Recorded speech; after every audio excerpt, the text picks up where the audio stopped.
Om Shanti. Divine healing channel में आप सभी को फिर से बहुत बहुत स्वागत है। पहली बार हम चर्चा किए थे नेचुरोपैथी के बारे में, वाटर थेरेपी, मड थेरेपी के बारे में आप सभी ने देखे होंगे। आज एक और ही एक इम्पोर्टेंट विषय में हम चर्चा करेंगे जो कि डाइट थेरेपी है, खाद्य चिकित्सा। कहते हैं ना, आहार ही औषधि है। अगर आहार को ठीक किया जाए तो वो एक मेडिसिन के हिसाब से काम करता है। तो आहार को, एक डाइट को कैसे हम अपने खाने के हिसाब से कैसे लेंगे, सुबह से शाम तक कैसे यूज करेंगे, इसके बारे में आज हम जानेंगे, चर्चा करेंगे। स्वस्थ रहने के लिए 3 चीज़ें बहुत ज़रूरी है। पहले से भी बताए थे कि एक है डाइट, दूसरा है एक्सरसाइज और तीसरा है रेस्ट। अगर डाइट को ठीक किया जाए तो उससे ज़्यादा बीमारी ठीक हो जाएगा। आजकल सबसे गलत तरीके से हम खाना को लेते हैं। तो पहले हिस्ट्री में चलते हैं। एक कहानी है, इस कहानी को आप ध्यान से सुनिए। तो इसके अगर ये कहानी सुनेंगे तो खाना को, ये थेरेपी को अच्छी तरह से समझ जाएंगे। ठीक है ना। तो आप जाने होंगे चरक, एक महान ऋषि थे जो कि आयुर्वेद का उसको जनक कहते हैं। उनका नाम है चरक। और चरक संहिता एक पुस्तक है जिसमें वो सारे सब कुछ लिखे हुए हैं डाइट के बारे में, खाद्य चिकित्सा के बारे में सब कुछ लिखे हुए हैं उसमें। तो वहाँ पर एक कहानी है। ये कहानी ये है कि पहले चरक जब आयुर्वेद के बारे में या खाने के बारे में सब कुच लिखा, चरक संहिता लिखा और बहुत सारे शिष्यों को उन्होंने पढ़ाया। और कुछ दिन के बाद जब सारे शिष्य उसके बारे में ठीक तरह से उनका ज्ञान हो गया तो भिन्न भिन्न जगह पर उनको भेजे, अलग अलग राष्ट्र में उनको भेजे, अलग अलग जगह में, ताकि उन्होंने जाके कैसे सलाह देंगे कि मरीज को कैसे खाना खाएंगे ताकि वो स्वस्थ हो जाएं, पानी कैसे पिएंगे, खाना कैसे खाएंगे ताकि वो स्वस्थ हो जाएंगे। तो अलग अलग शिष्य अलग अलग जगह पर जाके उन्होंने सब कुछ लोगों को समझाया। क्योंकि चरक वो इतना 1000 साल पहले वो जानते थे कि कौन सा बीमारी आगे आने वाला है, उसी के हिसाब से उन्होंने पुस्तक लिखे। वो सिर्फ एक, जैसे कि एक ऋषि ही नहीं थे, वो एक साइंटिस्ट भी थे, एक दूरदर्शी भी थे वो। तो कहानी में बताया गया कि बहुत दिनों के बाद चरक ने ये सोचे कि मैंने तो सभी शिष्यों को भेज दिया और अभी जाके देखते हैं कौन सा शिष्य क्या कर रहे हैं, कैसे मरीज को अच्छा कर रहे हैं, ठीक कर रहे हैं। तो एक शिष्य पास के गए, पहले एक शिष्य के पास गए और वो बोले, एक पंछी का एक रूप धारण किए। कहानी में ऐसा दिखाया गया है कि चरक ने वो एक पंछी का रूप धारण किया और एक जो भी उनके शिष्य थे उनके पास गए और बोले, पहले शिष्य के पास जाकर बोले कि कोरुक कोरुक कोरुक। पंछी कैसे आवाज़ करता है? कोरुक। कोरुक का मतलब है कह रुक, निरोगी कौन है। तो पहले शिष्य ने बताया कि वो तो समझ में नहीं आया, लेकिन उस समय क्या चल रहा था कि पहले ये डाइट के बारे में समझाते थे और धीरे धीरे वो व्यवसाय करने लगे, उनका व्यापार करने लगे, कैसे वो इनकम करेंगे उसमें से। लेकिन सिर्फ किसी को अगर बताएंगे डाइट के बारे में तो कोई पैसा देने वाला नहीं है। आजकल डाइट थेरेपिस्ट, आज तक भी डाइट थेरेपिस्ट को या डाइटिशियन को इतना महत्व नहीं देते हैं, लेकिन सबसे ज़्यादा महत्व है डाइटिशियन का। उस समय क्या चल रहा था कि सभी किसी का जड़ी बूटी लेके किसी का चूर्ण बना के लेह अवलेह या कोई सिरप बना के वो बेचते थे ताकि कुछ इनकम हो जाए। तो पहले जैसे कि पहले के पास गए और बोले कि कोरुक कोरुक, तो उन्होंने बोले कि इस प्रकार के चूर्ण खाने से ये ठीक हो जाएंगे, अश्वगंधा, चाहे भिन्न भिन्न प्रकार के वो चूर्ण हो, इसको खाने से शरीर स्वस्थ हो जाएगा। दूसरे शिष्य के पास गए तो वो बोले कि ये सिरप जो बना है उसको खाने से ठीक हो जाएगा। ऐसे भिन्न भिन्न शिष्य के पास गए लेकिन कोई भी अच्छी तरह से नहीं बताए कि डाइट कौन सा लेने से कोई स्वस्थ रहेगा। लास्ट में सबसे अच्छा शिष्य कौन है उनका? बागभट्ट। क्योंकि बागभट्ट ने ही सारा चरक संहिता के बारे में सब कुछ लिखे हुए हैं। सबसे अच्छा शिष्य है बागभट्ट। उनके पास गए और बोले कि कोरुक कोरुक कोरुक। तो बागभट्ट तुरंत आंसर दे दिए कि हितभुक मितभुक ऋतभुक। तो तुरंत ही वो जो चरक पंछी रूप धारण किए चरक सामने ही प्रकट हो गए और बोले तुम ही सबसे बड़ा श्रेष्ठ शिष्य है, क्योंकि तुम ही अच्छा आंसर दिया और श्रेष्ठ आंसर दिया और सटीक आंसर दिया है। क्या है? पहला है हितभुक, दूसरा है मितभुक और तीसरा है ऋतभुक। हितभुक का मतलब क्या है कि जो भी हित के लिए जो खाना शरीर के लिए चाहिए वो खाना खाना है। जो शरीर के लिए बनाया नहीं है जो खाना, उसको बिल्कुल नहीं खाना है। तो इसके बारे में हम चर्चा करेंगे। दूसरा है मितभुक। मितभुक माने क्वांटिटी, कितना खाना खाना चाहिए हमको हमारे शरीर के हिसाब से, हमारे कारोबार हमारे कार्यक्षम के हिसाब से कितना क्वांटिटी में खाना लेना चाहिए, उसी के हिसाब से हम खाना खाएंगे ताकि शरीर स्वस्थ रहेगा। परिश्रम नहीं कर रहे हैं लेकिन ज़्यादा खाना खाएंगे तो प्रॉब्लम हो जाएगा।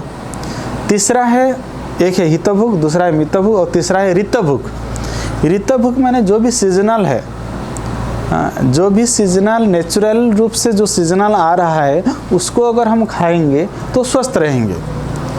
और एक उसमें ऐड हुआ है कि टाइम के हिसाब से सुबह से शाम तक कौन से टाइम में हम खाना खाएंगे। इसको अगर ध्यान दिया जाए, ये तीन चीज़ों को, हितभुक को, मितभुक और ऋतभुक, इन तीन चीज़ों को अगर ध्यान दिया जाए तो डाइट हमारा ठीक रहेगा। तो चलिए पहले देखते हैं कि हितभुक क्या है, हमारे शरीर के लिए क्या हित है, कौन सा खाना सही है। तो देखिए कि बोलते हैं कि human being is a frugivorous animal. हम क्या हैं? फ्रूगोवरस हैं। हमारे इसमें दिखाया गया है कि बहुत सारे कार्निवोरस हैं, कितने जो जीव जंतु हैं वो हार्बिवोरस हैं, और कितना है वो फ्रूगोवरस हैं। तो हम क्या हैं? ह्यूमन बीइंग फ्रूगोवरस हैं। फ्रूट्स खाना चाहिए हमको, फल मूल साग सब्जी ऐसा कच्चा लेना चाहिए सब कुछ। लेकिन धीरे धीरे आजकल तो पूरा प्रोसेसिंग होके हम खा रहे हैं, लेकिन प्रोसेसिंग वाला खाना अच्छा नहीं है हमारे लिए। सबसे ज़्यादा अच्छा है ताज़े फल या साग सब्जी जो भी है, अगर उबाल रहे हैं तो भी थोड़ा सा उबालें, लेकिन फ्राई खाना हमको नहीं खाना चाहिए। और जैसे कि आप गीता में भी लिखा हुआ है, आप सभी ने सुने होंगे, गीता में ये 3 जो श्लोक लिखा हुआ है कि खाने के बारे में कंप्लीट उसने पूरा लिख दिए हैं कि कौन सा खाना सात्विक है, कौन सा राजसिक है और कौन सा तामसिक है। अगर सात्विक खाना खाएंगे तो शरीर स्वस्थ रहेगा, अगर राजसिक खाना खाएंगे तो थोड़ा इधर उधर होगा खाना, ये शरीर इधर उधर होगा कि कभी स्वस्थ रहेंगे कभी अस्वस्थ रहेंगे, ऐसा चलेगा। और तामसिक खाना, अगर तामसिक खाना ले रहे हैं तो ज़्यादा टाइम ही शरीर अस्वस्थ रहेगा। इसीलिए ये 3 चीज़ों के बारे में बताया गया है, सात्विक, राजसिक और तामसिक। सात्विक के बारे में क्या बोले? उसने लिखा हुआ है कि आयु सत्व बोलारोग्य सुख प्रीति विवर्धन रस्या स्निग्धा स्थिरा हृदा आहार सात्विक प्रिया। इसका मतलब क्या है? आयु सत्व बोलारोग्य, जो भी खाना जब हम खाते हैं और हमारा आयु बढ़ता है, जीवनी शक्ति बढ़ता है, उसको आयु वर्धककारी खाना बोलते हैं, वो सात्विक खाना है। आयु सत्व गुण युक्त होता है वो। सुख प्रीति विवर्धना, खाने के टाइम भी अच्छा लगता है और खाने के बाद भी अच्छा लगता है।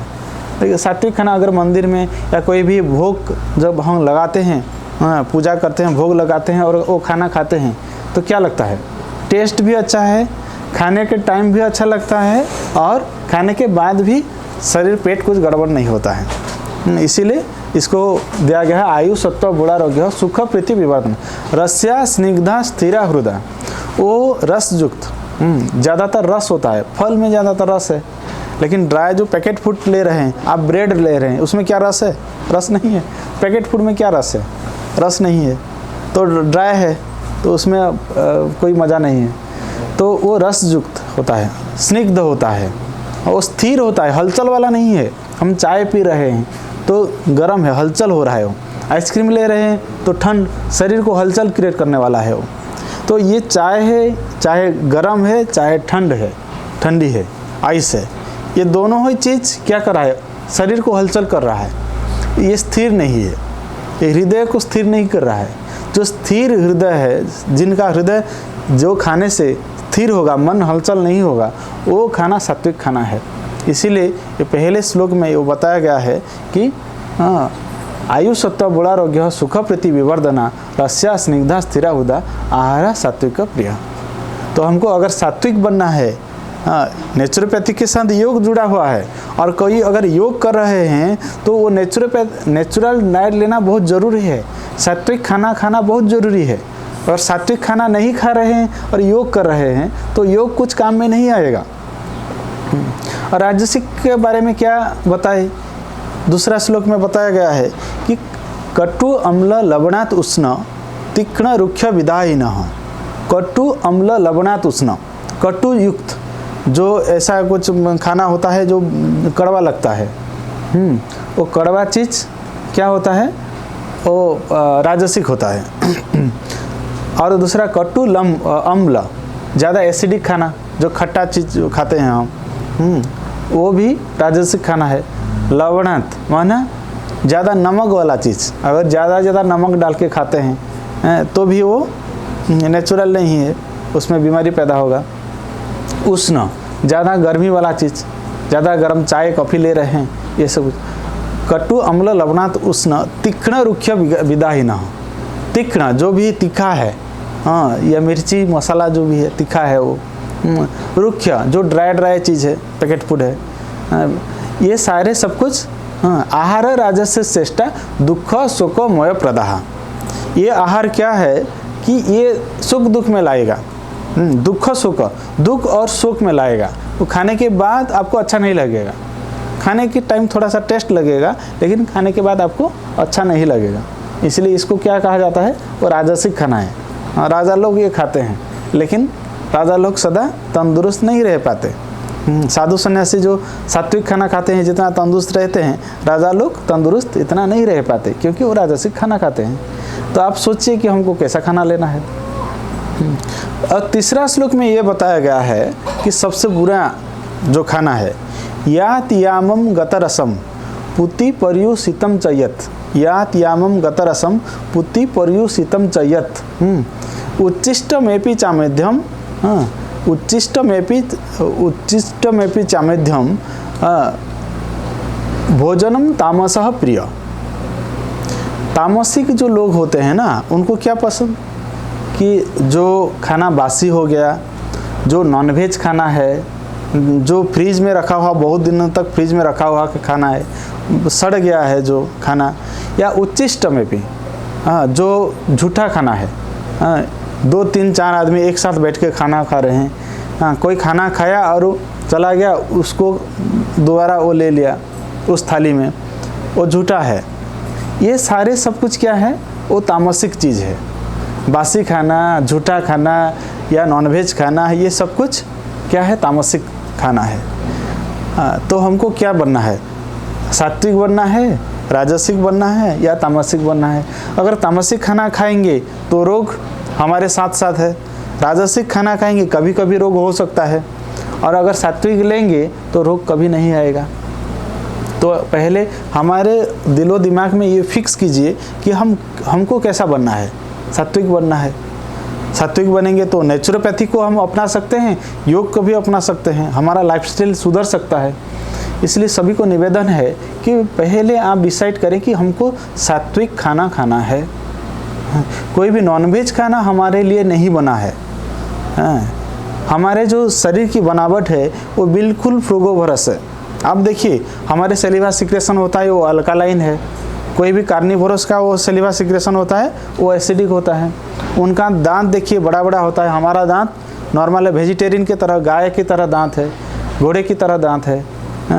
इसीलिए वो हम फ्रूगोवरस हैं। नेक्स्ट है उनका जो इंटेस्टाइन बहुत छोटा होता है, हमारा इंटेस्टाइन बहुत लॉन्ग होता है, 9 मीटर लॉन्ग्स हमारा इंटेस्टाइन, मुंह से लेके अनस तक पूरा 9 मीटर होता है। तो ये खाना घूम घूम के जाता है, और नॉनवेज खाना खाएंगे तो पेट में पड़ा रहेगा, 24 घंटा 25 घंटा तक पड़ा रहेगा। बहुत दिनों तक पड़ा रहता है, वो डाइजेशन सहज नहीं हो पाता क्योंकि हमारा इंटेस्टाइन उसको सपोर्ट नहीं करता है। फिर हमारा नेल देखो कैसे नॉर्मल है, जो भी कार्निवोरस है उनका नेल देखिए अलग टाइप का होता है। जब किसी को हम कोई भी, ऐसे तो बहुत सारे डिफ्रेंशिएशन है, लेकिन किसी को कोई भी जीव को हम काटते हैं या मारते हैं, ये तो बोलते हैं हमारे ये शास्त्र के अनुसार बहुत बड़ा पाप है। लेकिन किसी जीव को भी हम अगर मारते हैं तो उसमें वो डर पैदा होता है, और उस डर की वजह से उसका सारे हार्मोनल सिस्टम चेंज हो जाता है। जैसे कि एड्रेनालिन और एड्रेनालिन जैसे बहुत सारे केमिकल्स जो जो खराब हार्मोन है वो सिक्रेशन होता है, और अगर मनुष्य उसको खाते हैं तो वो खराब हार्मोन जाके इसी के हिसाब से बीमारी भी पैदा होता है। इसलिए सभी से निवेदन है, जो भी नॉनवेज ले रहे हैं वो हमारे लिए वो खाना नहीं है। सभी वेजिटेरियन बने और सात्विक खाना खाएं ताकि शरीर को हम स्वस्थ रख सकें, ठीक है ना। तो ये पहला चीज़ है हित का खाना, जो शरीर के लिए सही है वही खाना हमको लेना है। मृत्यु भूख फिर आया, मृत्यु भूख में क्वांटिटी, कितना क्वांटिटी में लेना है हमको। कोई अगर एडल्ट है, बहुत परिश्रम कर रहा है, हार्ड वर्क कर रहा है, इसके लिए ज़्यादा चाहिए, क्वांटिटी ज़्यादा चाहिए। सबसे आप माइंड में रखें कि भूख के अनुसार हमको कितना भूख लग रहा है। शरीर में एक ऐसा है, आश्चर्यजनक एक चीज़ है शरीर ऐसा, कि जब भी जो चाहिए हमको ना, वो शरीर खुद मांगता है। शरीर को पानी चाहिए ना, प्यास लगेगा। शरीर को अगर भूख चाहिए तो खाना मांगेगा। अगर मन से अगर हम खाएंगे, टेस्ट लग रहा है और ज़्यादा खा रहे हैं तो वही प्रॉब्लम है। लेकिन अगर हम ध्यान देंगे कि मुझे भूख लग रहा है, खाना चाहिए, तो खाना खाएं, लेकिन खाना खाते वक्त लगेगा कि कंप्लीट हो गया अभी। ऐसा होता है, हमारे मन को लगता है कि खाना ठीक हो गया, कंप्लीट हो गया, तो उसी वक्त आपको छोड़ देना चाहिए। लेकिन हम क्या करते हैं कि खाना को लेते ही रहते हैं क्योंकि टेस्ट है, अच्छा टेस्ट है, अच्छा चीज़ बनाया हुआ है, तो अच्छा करी है तो ज़्यादा ले लेते हैं, तो वही प्रॉब्लम है। तो इसीलिए अपने जो कार्य व्यवहार में, जो भी सुबह से शाम तक अगर कोई बैठा रहता है ऑफिस में, एसी में बैठा रहता है, तो उसके लिए तो ज़्यादा खाने की आवश्यकता नहीं है। कार्य कम कर रहे हैं, खाना क्यों खा रहे हैं? हमको एनर्जी मिलने के लिए खाना खा रहे हैं। अगर हम हार्ड वर्क नहीं कर रहे हैं, कोई भी कार्य नहीं कर रहे हैं और खाना खा रहे हैं, तो वो कहाँ जाएगा? शरीर में भी ठीक तरह से यूटिलाइज नहीं होगा, टॉक्सिक के हिसाब से जमा रहेगा शरीर में। फिर ऐसे ही हम कुछ भी निकालने के लिए कोई भी प्रोसेस नहीं करते हैं, तो वो धीरे धीरे टॉक्सिक बन के डिजीज क्रिएट करता है। इसीलिए खाना क्वांटिटी जो चाहिए हमको, सुबह क्या लेना है, दोपहर को क्या लेना है, शाम को क्या लेना है और रात को क्या लेना है, कितने क्वांटिटी में लेना है, इसको ठीक तरह से समझे और खाना खाएंगे तो शरीर के लिए वो ठीक रहेगा। और नेक्स्ट है, तीसरा है टाइम के अनुसार और सीजनल, जो भी सीजन में जो भी आता है उसी के हिसाब से खाएं। देखिए शरीर का बनावट ऐसा है कि जिस सीजन में जो मिलता है वो हमारे लिए, हमारे शरीर के लिए ही बनाया हुआ है। अभी चल रहा है, अभी ठंड के महीने में देखिए, ठंड के महीने में कौन सा बीमारी ज़्यादा होता है? ठंड के महीने में स्किन डिजीज सब कुछ होता है, या ठंडा सर्दी खांसी ये सब कुछ होता है। विटामिन सी चाहिए, इसको ठीक करने के लिए विटामिन सी चाहिए। और विटामिन सी वाला चीज़ कौन सा फ्रूट्स कौन सा है? आंवला है या ऑरेंज है, ये सारे जो भी विटामिन सी टमाटो है, ये सब कुछ मिलता है कौन से इस महीने में, ठंड के महीने में मिलता है। तो इसलिए वो भरपूर उसको लेना चाहिए। आंवला में सबसे ज़्यादा विटामिन सी है। तो प्रकृति ने ऐसा बनाया है हमारे लिए, क्योंकि इस शरीर को क्या चाहिए, विटामिन सी खाना चाहिए। तो हमारे लिए प्रकृति ने बनाया, तो उस समय ज़्यादा से ज़्यादा लेना चाहिए। जैसे कि धूप के महीने में देखिए क्या होता है, सनस्ट्रोक होता है, वाटर शॉर्टेज हो जाता है, पानी कम हो जाता है शरीर में। तो पानी वाला सब कुछ दिया हुआ है। हाँ, जो है कुकुम्बर है, और फिर तरबूज है, और पानी वाला बहुत सारे ऐसे चीज़ आता है। वाटरमेलन आप तरबूज बोलते हैं, पानी ही से भरा हुआ है। तो पानी वाला मैंगो है, आम है, सबसे ज़्यादा इम्पोर्टेंट है, क्योंकि आम में विटामिन ए सबसे ज़्यादा होता है। और धूप के महीने में आँख के लिए सबसे ज़्यादा है, क्योंकि ज़्यादा धूप में चलेंगे तो आँख में प्रभाव आता है। तो आँख को ठीक करने के लिए विटामिन ए चाहिए। तो विटामिन ए भी भरपूर लेना है, आम भरपूर खाना है, तो इसीलिए प्रकृति ने ऐसा बनाया। फिर जैसे कि धूप जाएगा और बारिश आएगा, तो उसी समय देखिए तो ज़्यादातर डायरिया, डिसेंट्री, ये सब कुछ पेट का प्रॉब्लम होता है। इसलिए कौन सा फ्रूट्स बनाया है प्रकृति ने हमको, जामुन का जो है बीज, ये उसमें वो थोड़ा सा कड़वा कौसा बोलते हैं उसको, तो वो लेने से ठीक है, वो डायबिटीज़ के लिए भी बहुत अच्छा है। और जो क्या बोलते हैं अमरूद है, अमरूद बनाया हुआ है। तो अमरूद लेने से कच्चा, थोड़ा सा ज़्यादा पक्का नहीं लेंगे, ज़्यादा कच्चा भी नहीं लेंगे, बीज वाला। अमरूद लेने से भी पेट क्लियर हो जाता है। ऐसे ही हर जो सीज़न में हमारे लिए प्रकृति ने जो भी साग सब्जी बनाया है, उसी के टाइम के लिए बनाया है। आजकल तो सब कुछ मिल रहा है, लेकिन अलग टाइम में अलग चीज़ लेंगे तो शरीर के लिए अच्छा प्रभाव नहीं पड़ेगा। इसलिए सीजनल के हिसाब से लीजिए, और जिस समय जो भी सस्ता मिल रहा है ना, उसको लीजिए, क्योंकि ज़्यादा मिलेगा तो सस्ता मिलेगा, तो सस्ता चीज़ लीजिए, तो उसमें रोग मुक्त रहेंगे। और टाइम के हिसाब से खाना खाना है। जैसे कि ज़्यादा शरीर गड़बड़ होता है, तब अगर टाइम चेंज करते हैं, कोई अगर दिन में 12 या 1 बजे खाना खा रहा है और वो चेंज करेगा, किसी दिन 10 बजे खाएगा, किसी दिन 2 बजे खाएगा, और किसी दिन 12 बजे 1 बजे खाएगा, तो वो गड़बड़ हो जाएगा। क्योंकि हमारे शरीर में एक क्लॉक सिस्टम होता है, उस क्लॉक सिस्टम को हम गड़बड़ कर रहे हैं। हाँ, अलार्म बजेगा, अलार्म माना उसी समय हमारे शरीर में जो भी एंजाइम्स सिक्रेशन होना चाहिए हजम के लिए, उसी समय में ही होता है। जब हम खाना खाते हैं, उनको टाइम पता है ब्रेन को, इसलिए उसी समय एंजाइम सिक्रेशन करता है। जो एसिड सिक्रेशन होता है स्टोमक में, उसी समय ही होता है। लेकिन अलग टाइम अगर खाना खाएंगे तो डाइजेशन प्रॉपर्ली नहीं होगा। तो इसलिए टाइम से खाना खाएं। सुबह को आप वार्म वाटर ले लिए, जैसे कि उषा पान कर लिए 2 गिलास, फिर कुछ स्प्राउट लीजिए सुबह सुबह, सबसे अच्छा है स्प्राउट। कैल्शियम का चाहिए तो तिल जो भी है, ब्लैक या वाइट का भी आता है, उसको भिगो लीजिए रात को, सुबह सुबह तिल का बीज है उसको खा लीजिए, चबा लीजिए, कैल्शियम भरपूर मिल जाएगा। मूंग है और बहुत सारे बीज है, उसको भी ले सकते हैं स्प्राउट बना के। गेहूं का भी ले सकते हैं स्प्राउट बना के, सुबह सुबह स्प्राउट लीजिए, बहुत अच्छा है।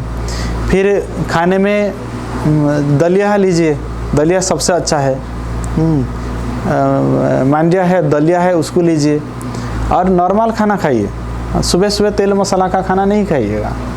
दोपहर को जो भी भोजन लें, भोजन से पहले कुछ सलाद लीजिए, जो भी है, कुकुम्बर है, ककड़ी है, गाजर है, बीट है, उसको सलाद बना के लीजिए। कोई भी पत्ता भी डाल सकते हैं, करी पत्ता, उसमें सलाद लीजिए तो सारे जो भी टॉक्सिक है या एसिड को खींच लेगा, तो स्टोमक क्लियर हो जाएगा, उसको लीजिए। उसके खाने के बाद ही जो भी भोजन लीजिए तो सही होगा। और नेक्स्ट है शाम को भी ऐसे कुछ स्प्राउट ले सकते हैं, या थोड़ा सा भी कुछ ले सकते हैं, जो भी बिना तेल मसाला वाला कुछ भी ले सकते हैं। और रात को रोटी और सब्जी ले। ये दिन भर का जो टाइमिंग रखें, सुबह 6-7 बजे कुछ स्प्राउट ले लीजिए। 8 से 9 बजे के बीच में टिफ़िन ले लीजिए, या 12-1 बजे के बीच में आप भोजन ले लीजिए। तो शाम को बहुत जल्दी ही लीजिए, 6-7 बजे के अंदर अगर लेते हैं शाम की भोजन तो बहुत अच्छा है। लेट नाइट को लेंगे तो डाइजेशन प्रॉपर्ली नहीं होगा, इसीलिए शाम को जल्दी ही खाना ले लीजिए। तो ये दिनचर्या को अगर हम ठीक रखेंगे तो शरीर स्वस्थ रहेगा। खाना और पानी इसको हम बैलेंस करेंगे। तो ये डाइट के बारे में आपको कुछ बताए, इसको ध्यान दीजिए डाइट के बारे में। और नेक्स्ट हम बताएंगे कि फास्टिंग कैसे करेंगे। फास्टिंग एक बहुत अच्छा मेथड है, डाइट में भी फास्टिंग भी आता है। बहुत सारे पहले के ज़माने लोग और आजकल भी बहुत सारे फास्टिंग कर रहे हैं। उपवास हमारे फेस्टिवल में भी वो शामिल है, लेकिन उसको ठीक तरीके से कैसे करेंगे। शरीर के अंदर जो टॉक्सिक है उसको निकालने के लिए ही फास्टिंग बनाया हुआ है। हाँ, थोड़ा सा शरीर को रेस्ट देने के लिए फास्टिंग बनाया हुआ है। तो वो फास्टिंग को हम कैसे लेंगे उसके बारे में फिर नेक्स्ट सेशन में हम चर्चा करेंगे, ठीक है ना। सभी को फिर से बहुत बहुत धन्यवाद। किसी को कुछ डाइट के बारे में कुछ पूछना है तो ज़रूर पूछिए, आप मैसेज कीजिए, नहीं तो फ़ोन करके भी आप पूछ सकते हैं। हाँ, ठीक है ना। और सभी को डाइट के बारे में सुनने के आप सुने इतने टाइम, बहुत बहुत धन्यवाद सभी को। और नेक्स्ट सेशन में फिर से मिलेंगे। बहुत बहुत धन्यवाद। ओम शांति। Thank you.